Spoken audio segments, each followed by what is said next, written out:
Hey everyone, and welcome. Have you ever just stopped and wondered if we as a species are heading towards some kind of cosmic test? A final exam that's going to determine whether we make it or not? Well, today we are exploring a really profound idea that connects space travel, the future of our civilization, and maybe even our own minds. So for this explainer, we're really going to be diving deep into the work of a thinker named Naruto, drawing from his newsletter. Now, if you're not familiar with him, he's known for having these incredibly unique perspectives on Earth's future, on soul growth, and what it even means to live in this new AI era. He's also pretty prolific. He's published 10 books so far. So we're going to use his ideas as a lens to look at humanity's future from a truly massive cosmic scale. Okay, let's jump right in. All right, so here's our roadmap. We're going to start our journey way out in space, looking through the eyes of astronauts. Then, we'll get a little speculative and imagine what a super advanced civilization might actually want from a species like ours. After that, we'll zoom right back to Earth and look at modern conflict in a totally new way, before facing this chilling idea called the Great Filter. And then we'll bring it all home to see how a new way of thinking might just be the key to everything. Okay, so our story really begins with this thing called the overview effect. And it's this huge cognitive shift that almost every astronaut talks about when they see Earth from space for the first time. It's a change that starts with a really simple, famous observation. But as we'll see, it gets deeper and way more revolutionary really fast. So when Yuri Gagarin came back from space in 1961, his famous line was, "The Earth was blue." And yeah, it's iconic, right? But author Naruto points out something really subtle here. While it was true, it was also, well, predictable. It's what science told us we'd see. It didn't quite capture the deeper, more transformative truth that was waiting out there. Now, check out how this observation starts to evolve. Japan's Mamoru Mori put it very plainly. From space, you can see any borders. See the shift? This isn't just about color anymore. It's a political, even a philosophical statement. It's moving from the purely physical to the conceptual. And then we get to this next leap, which is just brilliant. It's from Syrian astronaut Mohammed Ahmed Faris, who said, "There were no scars of borders anywhere." Naruto really zeroes in on the power of that one word, scars. Suddenly, borders aren't just lines on a map, they're wounds, self-inflicted injuries on this beautiful living planet. That shows a massive shift in perception. So does this change just happen in a flash? Well, according to astronaut Sultan bin Salman of Saudi Arabia, not exactly. It's actually a gradual process. He explained that for the first day or two, astronauts are pointing out their home countries. There's my home. By day 3 or 4, they're pointing to their continents. But by day 5, there's only one Earth. It shows that this overview effect isn't just a change of heart, it's literally rewiring our deepest mental programming. So once you have that perspective, it leads you to this really powerful question. If there are other, way more advanced civilizations out there, what Naruto calls Type 2 civilizations, who can harness the energy of their entire star, what would they want from us? It's probably not our gold or our water. Naruto suggests that something way more valuable and way less tangible. He argues the real currency would be based on these 4 things: knowledge, understanding, experience, and relationship. These are things you can't just take or mine, they can only be shared. Let's break down what he means by each one. First up, knowledge. Now, when Naruto talks about knowledge, he doesn't mean just collecting data or facts. He's talking about the hunt for answers to the biggest questions there are. Why are we here? What is consciousness?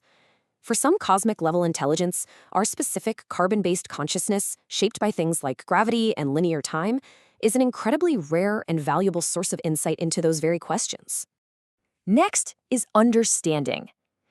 Think about it. A truly advanced civilization would probably know itself inside and out. So for them, the greatest mystery in the universe wouldn't be a star or a black hole. It would be the subjective experience of a completely different being. What is it like to be human? How do we see the universe? That's the ultimate unknown. Now, this one is a beautiful paradox. Naruto argues that our limitations, the fact that we're mortal, that our memories fade, that we're stuck in these physical bodies, all of that creates what he calls a density of experience that a limitless being could never have. They could understand the idea of love or tragedy, sure, but they could never feel how precious and painful it is because it's so fleeting. Our limits are what make life so rich. And finally, relationship. This one is absolutely key. A real co-creative partnership is something you can't take by force. The second you try to dominate something, the potential for a genuine relationship just vanishes. So, if a superior intelligence is out there, Naruto suggests the most logical thing for them to do is just wait and watch, hoping we grow up enough to become true peers. Okay, so holding that big cosmic perspective in our heads, let's snap the focus right back down to Earth. Naruto puts forward this really provocative idea. What we're seeing as rising global tensions and military conflicts might not be what it looks like at all. He thinks the real war is being fought somewhere else entirely. He basically argues that huge, direct wars between major powers are almost off the table now. The threat of nuclear weapons, the interconnected global economy, the cost is just too high for everyone. So the battlefield has shifted from the ground to our minds. The fear of war has itself become the weapon. It's a tool for control. So how does this cognitive war actually work? Well, Naruto points to 3 key tools. First, information saturation. You just get blasted with so much conflicting data that your ability to make a clear judgment is paralyzed. Second, emotional framing, using raw emotions like fear and anger to short-circuit our rational brains. And third, identity fragmentation, constantly making us focus on our smaller identities, our nation or tribe or political party, to keep us from ever achieving that unified planetary view we saw from space. And this constant division, this war for our minds, it leads us to the most sobering part of this whole discussion. You ever wonder why the universe is so quiet? Why we haven't found anyone else out there? Well, the physicist Robin Hanson came up with a concept to explain this silence, and Naruto believes it's staring us right in the face. It's called the Great Filter. The Great Filter is basically a hypothetical wall in the development of life. It's a challenge that is so massive, so difficult, that almost no civilization in the cosmos manages to get past it. It is, for all intents and purposes, a final exam for any intelligent species. And the deafening silence of the universe, well, it suggests that almost everyone fails. So what is this filter? Naruto states that the most likely culprit is self-destruction, and it's born from a terrifying imbalance.